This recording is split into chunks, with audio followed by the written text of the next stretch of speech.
राधे राधे दोस्तों, कैसे हैं आप सब? मैं हूँ दीक्षा और मैं आप सभी का बहुत स्वागत करती हूँ आपके अपने YouTube channel Diksha with story में। तो दोस्तों, लड्डू गोपाल जी की कृपा जितने भी भक्त हैं लड्डू गोपाल जी के, सब पर सदा बनी रहे।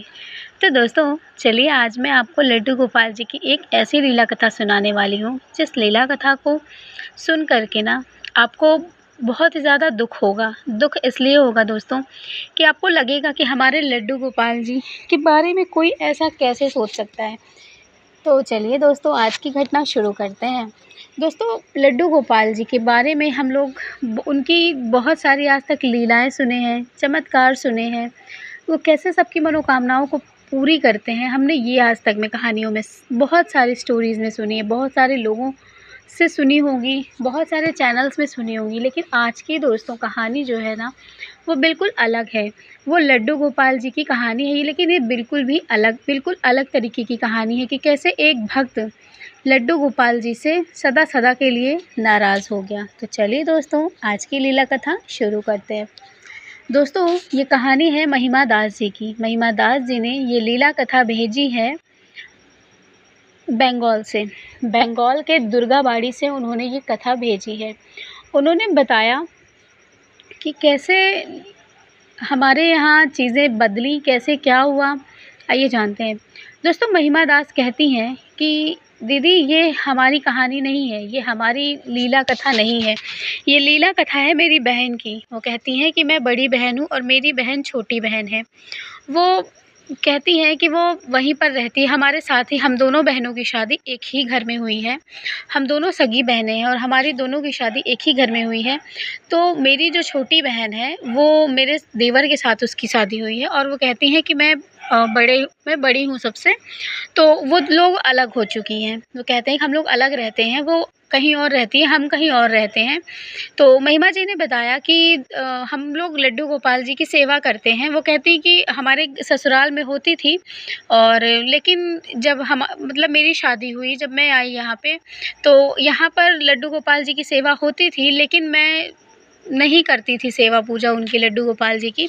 लेकिन यहाँ आने के बाद मुझे सेवा पूजा करनी शुरू करनी पड़ी, क्योंकि यहाँ पे ससुराल वाले जो थे, मेरी सासू माँ थी, वो लड्डू गोपाल जी की सेवा करती थी, सारे लोग सेवा करते थे, तो मुझे भी करनी पड़ी। तो इसके बाद मेरे बाद मेरी बहन की शादी हुई। मेरी बहन भी जब यहाँ पर आई, तो वो भी लड्डू गोपाल जी की सेवा, वो कहती हैं महिमा जी कि मुझसे ज़्यादा मेरी बहन सेवा करती थी।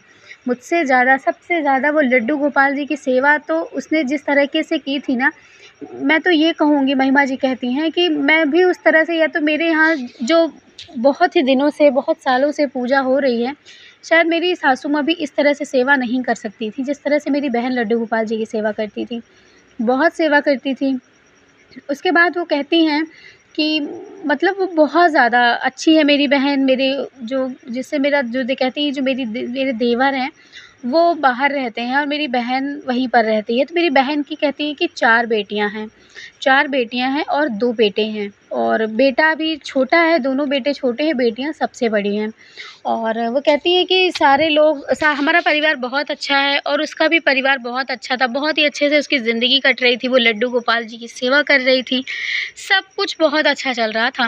वो लड्डू गोपाल जी की सेवा इतने मन से करती थी ना, इतने मन से करती थी कि वो जब भोग लगाती थी दोस्तों, जब वो सुलाती थी लड्डू गोपाल जी को, उसकी आँखों से झरझर आँसू गिरते थे।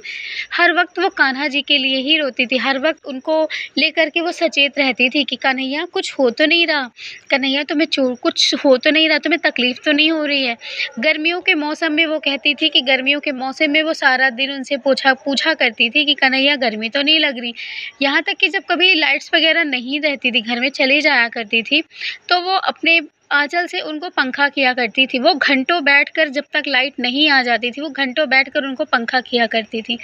इसलिए किया करती थी क्योंकि लड्डू गोपाल जी को कहीं पे उनको गर्मी ना लगने लगे। बहुत ऐसी चीज़ें थी। वो जो सर्दियों की बात वो बताती हैं महिमा जी, कि जब सर्दियाँ आती थी, तो हीटर के सामने वो कपड़े को गरम करके लड्डू गोपाल जी के हाथ पैर को गरम करती थी, क्योंकि लड्डू गोपाल जी मतलब कि जो हमारा विग्रह होते हैं लड्डू गोपाल जी के, वो सर्दियों में ठंडे पड़े रहते हैं। हम चाहे कितने भी उनको वस्त्र पहना लें, तो ये चीज़ देख कर के जब वो छूती थी, तो वो ठंडा रहता था।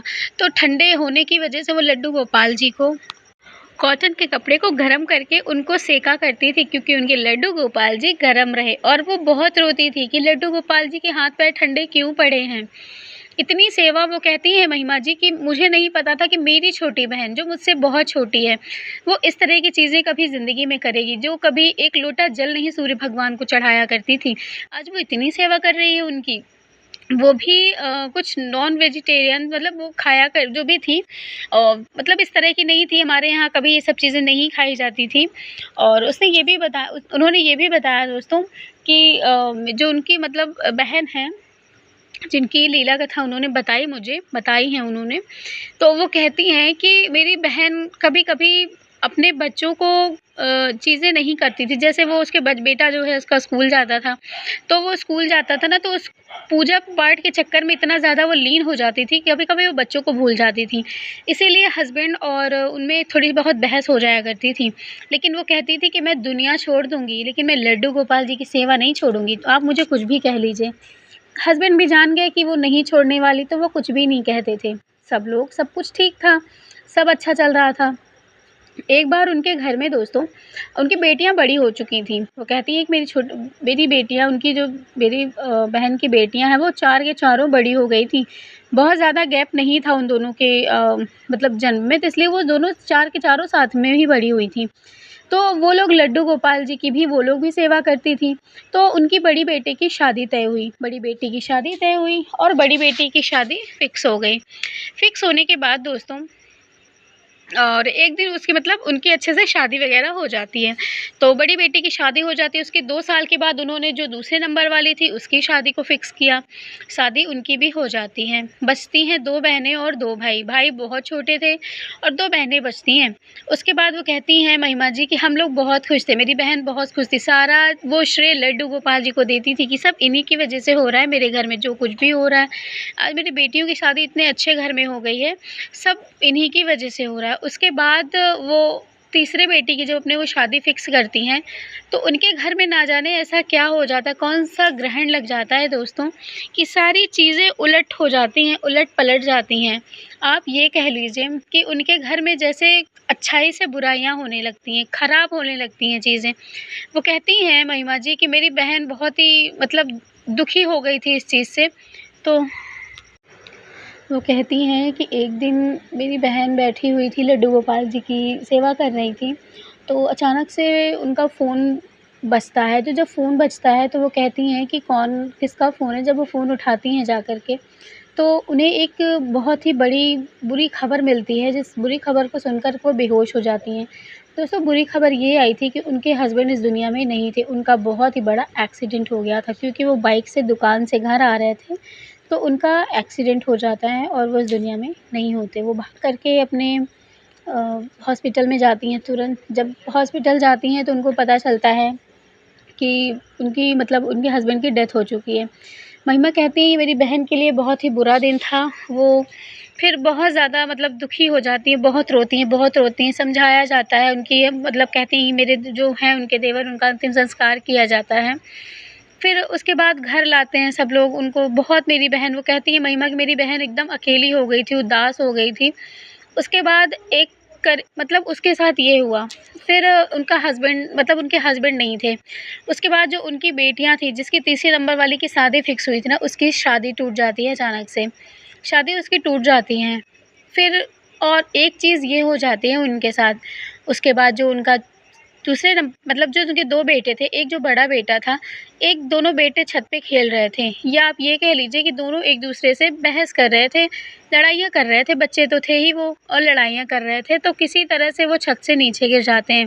दोस्तों, एक बेटा जो उनका था, उनके कमर की हड्डी टूट जाती है और एक बेटा जो था, उनके यहाँ की जाँघ की हड्डी टूट जाती है। दोनों के दोनों बेटों की मतलब इस तरह की हालत हो जाती है। सारे लोग भाग कर के हॉस्पिटल लेकर के जाते हैं, हॉस्पिटल में जाते हैं तो उनको यहाँ पर एक का ऑपरेशन होता है, दोनों के पैर के मतलब एक की कमर का, एक के पैर का ऑपरेशन होता है। ऑपरेशन के बाद फिर वो लोग भी बेड रेस्ट के लिए उनको भी बोल दिया जाता है। बेटी की शादी हो गई थी, एक बेटी थी जो उसका दिमाग जो है ना, थोड़ा-सा रह कर के ना, जैसे वो कह लीजिए कि आप डिप्रेशन में चले जाना, वो डिप्रेशन में उसको कुछ अजीब-अजीब सी वो रोती थी, कमरे में खुद को बंद कर लेती थी। वो रोती थी कि हमारे घर की चीज़ें कैसे ख़राब हो गईं? सब कुछ तो अच्छा था, कैसे ख़राब हो गया? इस चीज़ के लिए वो बहुत रोती थी और इसी तरह से दोस्तों वो डिप्रेशन में चली जाती हैं। डॉक्टर को दिखाया जाता है, डॉक्टर कहते हैं कि इसको बोलो कि ये ज़्यादा सोचे नहीं वरना ये बहुत ज़्यादा बीमार हो जाएगी। यहाँ तक कि दोस्तों उसने अपने आप को मारने की भी कोशिश की थी। बताती हैं महिमा जी कि एक दिन उसने अपने आप को कमरे में बंद कर लिया था। बंद करने के बाद हम लोगों ने जब दरवाज़ा खटखटाया देखा, तो वो अपने आप को मारने की कोशिश कर रही थी। ये देख कर के हम लोग ने उसको अकेला छोड़ना बंद कर दिया। उसके बाद ये सब सारी चीज़ें अचानक से महीने भर के अंदर में ही हो गई कि वो कहती हैं महिमा कि मुझे खुद भी नहीं पता चला कि आखिर मेरी बहन के घर में ऐसा क्या हो गया कि जो अचानक से ये सब चीज़ें होने लगी। महिमा कहती हैं कि फिर मैंने अपने बहन को अपने पास बुलाया, मैंने उससे कहा कि मेरे यहाँ पे आकर के रहे और वो आकर के हमारे यहाँ रही भी। उसके उनके दोनों बच्चों को मैंने सँभाला क्योंकि उनके यहाँ कमाने वाला कोई नहीं था, करने वाली सिर्फ़ मैं थी, तो मैंने सारा कुछ सँभाला, मैंने उनके दोनों बेटों का इलाज करवाया और उनकी बेटी जो थी उसको भी हमने बहुत सँभाला। एक बेटी थी जिसकी शादी टूट गई थी, उसको भी हमने कहा कि कोई बात नहीं, हम हैं ना, हम शादी ढूँढ कर के करेंगे, आप बिल्कुल भी परेशान मत हो तुम। तो उनकी बहन जो थी वो बिल्कुल चुप हो गई थी। वो कहती हैं महिमा कहती हैं कि जिस दिन से अ, मेरा मतलब वो कहती हैं कि मेरा देवर ख़त्म हो चुका था, नहीं था इस दुनिया में, उसका हस्बैंड नहीं था।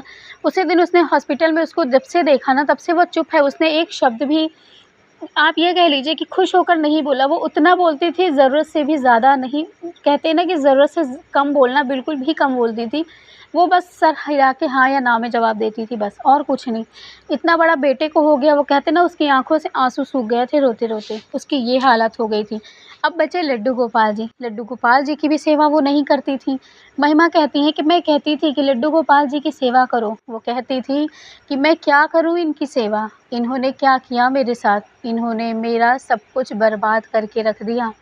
मैं इनकी सेवा करती थी, मैं इनकी पूजा करती थी, कोई कमी नहीं की थी, अपने शरीर को नहीं देखती थी, बीमार होती थी, बुखार आता था, तब भी इनके लिए बैठती थी, इनके लिए खाना बनाया करती थी, इनको भोग लगाती थी, कभी कोई कमी नहीं करती थी। लेकिन इन्होंने क्या किया?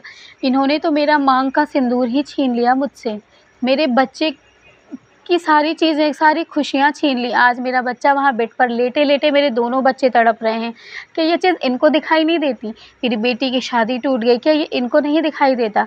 मेरा बेटा, मेरी बेटी जिसको एक वो डिप्रेशन में चली गई, अगर उस दिन हम लोग नहीं जाते तो शायद वो आज इस दुनिया में भी नहीं रहती। ये सब क्यों हुआ मेरे साथ? क्या ये देख नहीं रहे हैं? क्या ये नहीं जान रहे हैं कि ये क्यों हो रहा है हमारे साथ? ये कह कर के वो बहुत रोती हैं दोस्तों। उसके बाद वो लड्डू गोपाल जी को जो अपने घर में रखी हुई थी, जो मंदिर हमेशा सजा रहता था, खुशियों से मतलब घर पूरा खुश रहता था, वो मंदिर में अब बिल्कुल मनहूसियत सी छा गई थी। वो लड्डू गोपाल जी की मूर्ति के ऊपर उन्होंने काले कलर का एक कपड़ा डाल दिया था। उन्होंने कहा कि मैं मर जाऊँगी, लेकिन मैं अब इनका चेहरा नहीं देखूँगी। मेरा तो सब बर्बाद ही हो गया ना, अब मैं इनका चेहरा देखकर क्या करूँगी? मैं इनकी सेवा पूजा आज से त्यागती हूँ। वो कहती हैं महिमा कि मेरी बहन ने इतना बड़ा फ़ैसला ले लिया। ये फ़ैसला सुन के वो कहती हैं कि मेरे रोंगटे खड़े हो गए। मैंने कहा कि नहीं तुम ऐसे नहीं कर सकती, तुम भगवान के साथ ऐसा कर रही हो, भगवान जी हैं वो, वही तो सब कुछ करते हैं। वो कहती हैं कि ज़रूर इसमें भी उनकी कोई भलाई होगी।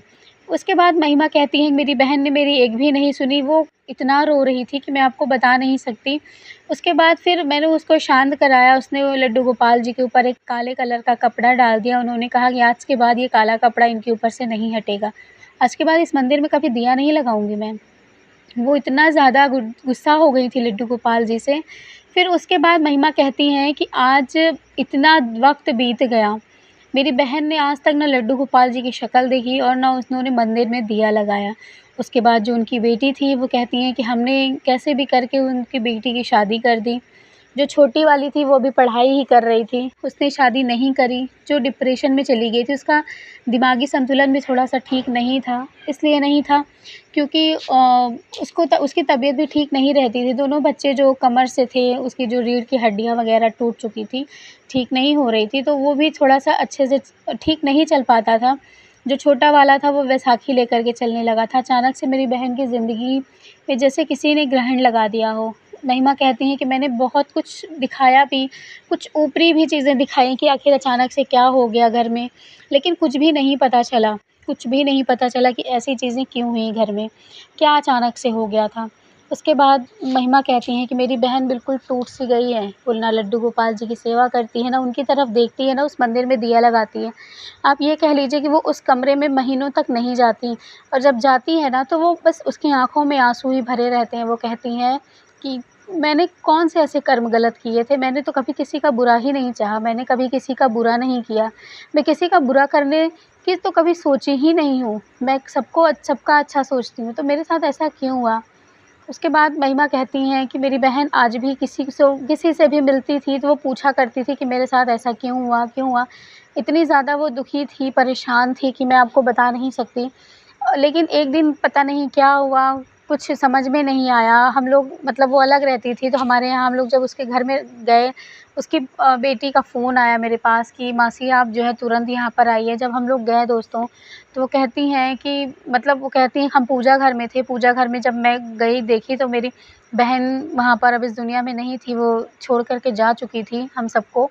और वो मतलब जो लड्डू गोपाल जी के ऊपर जो उसने कपड़ा डाला था, वो कपड़ा भी उसने वहाँ से हटा हुआ था, और वैसे ही लेटी हुई थी पेट के बल। फिर जब हमने उसको उठाया, हमने चेक किया तो पता चला कि नहीं है वो इस दुनिया में। वो कहती हैं महिमा कि ये देख कर के मैं तो इतना फूट फूट कर मैं इतना चिल्ला कर रो पड़ी कि मेरी बहन वो जो मुझसे इतनी छोटी है, उसके साथ ऐसा क्यों हो गया, क्या हो गया? उसके बाद दोस्तों फिर वो कुछ भी नहीं कहती, वो उनका अंतिम संस्कार करती हैं। उसके बाद महिमा कहती हैं कि मैं उनके दोनों बच्चों को और उनकी एक बेटी जो उनकी अभी भी जिसकी शादी नहीं हुई, मैं उसको अपने घर लेकर के आती हूँ। मैं उससे कहती हूँ कि चल, मैं तो तुम्हारी मौसी तो अभी ज़िंदा है ना, मैं भी तो तुम्हारी माँ के जैसी हूँ ना, तुम चलो मेरे साथ, तुम मेरे घर में रहो। उसके बाद वो कहती हैं कि मैं जो है महिमा कहती हैं कि मैं लेकर के उनको चली आई, लेकिन वो ये भी कहती हैं महिमा जी कि दीदी मैं लड्डू गोपाल जी को नहीं लेकर के आई, क्योंकि जब मेरी बहन नहीं थी, तो मैंने देखा कि लड्डू गोपाल जी के ऊपर से काले कपड़े को हटा था, क्या हुआ था ये तो मेरी बहन और वो ही जाने, मुझे नहीं पता कि क्या हुआ था उन दोनों के बीच में, क्यों लड्डू गोपाल जी का कपड़ा हट गया और ऐसा क्या हो गया कि मेरी बहन ने अपने प्राण त्याग दिए, ये तो वो जाने और लड्डू गोपाल ही जाने कि इन दोनों के बीच में क्या हुआ। लेकिन जब हमने दिखाया, जब मतलब डॉक्टर पोस्टमार्टम के लिए गई ये चीज़ें, तो उन्होंने बताया कि पता चला कि इनकी हार्ट अटैक की वज़ह से मौत हुई है इनकी, और अचानक से इनका हार्ट बहुत ज़्यादा मतलब हार्ट बीट बहुत ज़्यादा बढ़ गई थी, तो इसी वज़ह से इनका हार्ट फ़ेल हो गया। तो ये डॉक्टर ने ये बताया कि इसी वज़ह से इनकी मौत हुई है। जो भी रहा हो दोस्तों, ये तो मुझे नहीं पता, लेकिन वो कहती हैं कि लड्डू गोपाल जी से मेरी बहन इस कदर नाराज़ हुई कि शायद वो मरते दम तक उसने उनका चेहरा नहीं देखा, या देखा क्या था ये तो नहीं जानती वो। वो कहती है कि मैं उनको लेकर आई, मैंने उनकी बेटी की शादी कर दी है, जो उनके बेटे हैं दोनों वो बड़े हो चुके हैं। एक बेटे की शादी उन्होंने कहा कि मैं फ़िक्स की हुई हूँ और उसकी शादी इसी अप्रैल में होनी है, और बड़े बेटे की जो है, और एक छोटा बेटा वो भी पढ़ाई कर रहा है। वो कहती हैं कि हमारे भी 2 बच्चे हैं, हमारे सिर्फ़ 2 लड़के-लड़के हैं, और मैं भी उनको अपने बेटे की तरह ही रखती हूँ, ताकि उसको ये ना लगे कि उसकी माँ नहीं है इस दुनिया में। तो वो उनके साथ रहती हैं, बहुत ही अच्छे से रहती हैं। वो कहती हैं हमने उनका घर बंद कर रखा है और हमने लड्डू गोपाल जी को वहाँ से नहीं उठाया। महिमा जी कहती हैं कि हमारे मन में एक डर-सा बना हुआ है दीदी कि हम लड्डू गोपाल जी को लाएँ कि ना लाएँ, और उन लड्डू गोपाल जी को हमने इतने सालों से बंद करके रखा है, क्या करूँ? कुछ समझ में नहीं आ रहा। और बिल्कुल, तो उन्होंने कहा कि हमने बहुत सारे पंडित जी से भी पूछा, तो पंडित जी ने कहा कि इनको प्रवाह करा दीजिए अगर आपको नहीं रखना। वो कहती हैं हिम्मत भी नहीं होती कि लड्डू गोपाल जी इतने अच्छे, इतने पूजित लड्डू गोपाल जी को हम प्रवाहित करा दें। कुछ समझ में नहीं आ रहा, बस वो कहती हैं कि वो घर बंद है, उस घर में हम किसी को जाने भी नहीं देते। हम जो भी हैं उनके बच्चे सब हमारे साथ ही रहते हैं। तो उन्होंने कहा कि बस मैं यही भगवान से दुआ करती हूँ, मैं भगवान से यही प्रार्थना करती हूँ कि लड्डू गोपाल जी की कृपा आप सब पर सदा बनी रहे दोस्तों। जो महिमा जी हैं, और जो उनकी बहन का नाम कमला बताया उन्होंने कि मेरी बहन का नाम कमला था, और कमला जी जहाँ भी हो उनकी आत्मा को शांति दे भगवान, और इनके बच्चे के ऊपर भी लड्डू गोपाल जी की कृपा सदा बनी रहे। और बाकी ऐसा कुछ भी नहीं होता है महिमा जी कि आप ऐसा नहीं है कि आप लड्डू गोपाल जी को अपने घर लेकर आएँगी, सेवा करेंगी तो कुछ हो जाएगा, ऐसा कुछ भी नहीं है। बस एक भ्रम होता है हमारे दिमाग में कि उनके साथ ऐसा हुआ तो भगवान ना करे कि हमारे साथ भी ऐसा हो बस। और बाकी कुछ होता नहीं है, वो प्रभु हैं, बस कुछ ऐसा हो गया, कुछ कर्म होते हैं हमारे पिछले जन्म के, हमारा प्रारब्ध होता है, जो हमें इस मोड़ पर ले आता है, हमारे साथ इतनी बुरी-बुरी चीज़ें हो जाती हैं और हम भगवान को दोष देने लगते हैं। हम अपना नहीं देखते, हमारे हज़ारों जन्म होते हैं, हज़ारों जन्म में हमने बहुत सारे पाप किए होते हैं, उसी पाप का हमें फल किसी न किसी जन्म में मिलता है। उसी को हम सोचते हैं कि भगवान ने हमारे साथ गलत किया है। भगवान कभी किसी के साथ गलत करते ही नहीं है, वही तो इस दुनिया में लेकर आते हैं ना, वही तो हमारे माता-पिता हैं। तो हमारे माता-पिता हमारे साथ गलत कैसे कर सकते हैं? कभी नहीं कर सकते। तो महिमा जी, आप बिल्कुल भी संकोच मत करिए, अगर आपके मन में है कि आप लड्डू गोपाल जी उनकी सेवा करना चाहती हैं, तो आप बिल्कुल भी करिए लड्डू गोपाल जी की सेवा। कुछ नहीं होगा, ये मेरा विश्वास है और आप भी विश्वास रखिए, ऐसा कुछ भी नहीं होता। आपकी बहन के साथ जो भी हुआ, उनके हस्बैंड के साथ जो भी हुआ, बहुत बुरा हुआ, बिल्कुल अच्छा नहीं हुआ। बस उनके ऊपर लड्डू गोपाल जी की कृपा बनी रहे सब पर। तो दोस्तों, आज की ये लीला कथा थी जो महिमा दास जी ने मुझे भेजी थी। आप सभी को कैसी लगी मुझे ज़रूर बताइएगा, कमेंट ज़रूर करिएगा कि क्या हुआ, क्यों हुआ उनके साथ ऐसा? और शेयर कर दीजिएगा अगर बहुत अच्छी लगी। आपके पास भी लड्डू गोपाल जी से जुड़ी हुई कोई भी लीला कथा हो तो आप मुझे ज़रूर भेज सकते हैं मेरे इंस्टाग्राम आईडी पे। और चलिए दोस्तों, मिलूँगी लड्डू गोपाल जी की नई लीला कथा के साथ। तब तक के लिए राधे राधे, जय श्री कृष्णा।